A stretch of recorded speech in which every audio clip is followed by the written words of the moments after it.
मित्रों, जय श्री राधे। आज हम समस्त मित्रों को या जितने लोग मेरे वीडियो को देख रहे हैं सबको, जो नहीं देख रहे हैं उनसे आग्रह करूंगा कि देखें। देखना चाहिए, सभी का देखना चाहिए। तो आज मैं बात यह करूंगा कि सबसे पहले तो यह बात करूंगा कि मैं छोटा सा श्रीमद् भागवत की कथावाचक और रामचरितमानस की भी कथा कहता हूँ। तो अगर कोई भागवत कराना चाहे या श्री रामचरितमानस की कथा कराना चाहे तो मेरी तरफ से कोई मूल्य नहीं है। श्रीदासमन जो ठाकुर जी की इच्छा, उसी में भागवत की कथा या रामचरितमानस की कथा हो जाएगी। अब अगले कराने वाले के ऊपर निर्भर करता है कि वो किस तरह से कराना चाहता है, पर मेरा अपना कोई मूल्य नहीं है। इसलिए कोई यदि श्रीमद् भागवत की कथा या रामचरितमानस की कथा श्रवण करना चाहता है तो संपर्क कर सकता है। मेरा नंबर है 98 28 80 4766। नाम है पंडित प्रकाश भान।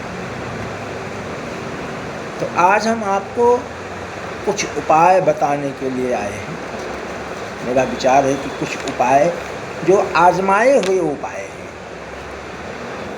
जैसे फिटकरी है, तो फिटकरी से कुछ उपाय हम लोग कर सकते हैं कि जिनको करने से हमारी कई तरह की जो दैनिक जीवन की बाधाएं हैं वो बाधाएं दूर होती हैं। कैसे? यदि अपना धंधा व्यापार कमज़ोर चल रहा हो, समझ रहे हैं ना, अपना दुकान कमज़ोर चल रहा हो तो अपने को क्या करना है? दुकान के बाहर जो मुख्य गेट है, जो शटर है, टीने का शटर है या लोहे का चैनल है, तो उसी शटर के बीचों बीच में अंदर की तरफ से, ताकि शटर जब बंद करें तो नीचे ज़मीन में नहीं आए, अंदर की तरफ से दुकान के बीचों बीच में फिटकरी, एक काले कपड़े में थोड़ी सी फिटकरी काले कपड़े में रख करके और बांध दीजिए। 100 ग्राम फिटकरी हो, 50 ग्राम फिटकरी बांध दीजिए और उसको मुख्य दरवाजे के बीच में बांध दीजिए ऊपर की तरफ। सारी नेगेटिव एनर्जी जो दुकान की है वो दूर होती चली जाएगी और आपका धंधा व्यवसाय चलना शुरू हो जाएगा। दूसरा उपाय, अगर आपको डर लगता हो तो उसी काले कपड़े में थोड़ी सी फिटकरी बांध करके और अपने बिस्तर के नीचे सिरहाने की तरफ रखना है, सिरहाने की तरफ रखना है। तीसरा उपाय, फिटकरी काले कपड़े में बांधकर दुकान पर या घर के मुख्य दरवाजे पर, चौखट पर लटकाने से भी घर की जो निगेटिव एनर्जी है, दुकान की जो निगेटिव एनर्जी है वो दूर हो जाती है। चौथा उपाय कि यदि हम कर्जा है और हमने किसी को कर्जा दिया भी तो हमारा कर्जा ख़त्म कैसे हो और हमारा कर्जा हमको वापस कैसे मिले, उसके लिए क्या करना चाहिए कि बुधवार के दिन, चाहे शुक्ल पक्ष हो चाहे कृष्ण पक्ष हो, भाई शुक्ल पक्ष तो और अच्छा है, लेकिन किसी भी पक्ष में काले कपड़े पर एक पान का पत्ता लेकर पान के पत्ते पर थोड़ा सिंदूर बिखेर करके और उस पर फिटकरी का एक टुकड़ा रखें और उसको फोल्ड कर दें।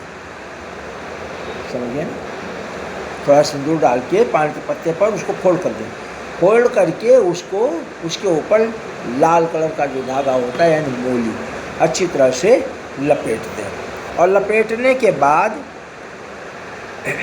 उसको ले जा कर के किसी पेड़, यानी पीपल के पेड़ के नीचे बुधवार की शाम को गड्ढा बना करके और दबा दें। दबा करके पीछे बिना मुड़े देखे हुए चुपचाप चले आएँ। थोड़े दिन में आपको महसूस होगा कि हमारा जो पैसा फंसा है वो पैसा हमको वापस आ रहा है। दूसरा, शादी किस दिशा में हो, इसके लिए क्या होता है, दो विधाएं हैं। एक तो लगन से 7वें घर में जो मतलब ग्रह है, जो ग्रह की संख्या है, उस संख्या का जो है उस संख्या का जो ग्रह है, वो ग्रह कहाँ बैठा है।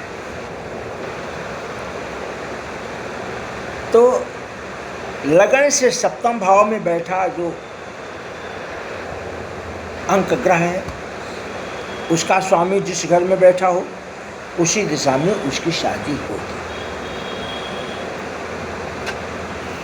अब 1-8 मंगल और 5वें सूर्य, तो 1-5-9 यदि मंगल स्थित बैठा है, सूर्य 5वें बैठा है, तो पूरब की दिशा में शादी होगी। और 7वें घर में सूर्य हो, 9वें दूसरे में गुरु हो, तो 2, 6, 10, तो पूरब दिशा में शादी होगी। अब ये 2, 6, 10 या 1, 5, 9, तो ये जो ग्रह है शुक्र है, गुरु है। तो अब लड़कियों के लिए गुरु देखा जाता है, लड़कों के लिए शुक्र देखा जाता है। तो जैसे एक लास्ट में 2, 6, 10 लिखा गया, तो ये जो गुरु है ना 2, 6, 10 कहीं में भी हो, और ये जो सूर्य है वह भी 2, 6, 10 कहीं में भी हो। इसी तरह से 9, 6 में बुध हो, 10, 11 में शनि हो, और 3 और 7 और 11 में ये दोनों ग्रह कहीं भी उपस्थित हों तो पश्चिम की दिशा में शादी होगी। इसके बाद चंद्रमा 4, 8, 12 बैठा हो तो उत्तर की दिशा में शादी होगी। कहाँ से? लगन से। अब आइए हम आपको एक उपाय और बताते हैं कि हम अपने बिगड़े हुए रिश्ते को मधुर कैसे बनाएं। भाई संसार है, परिवार है।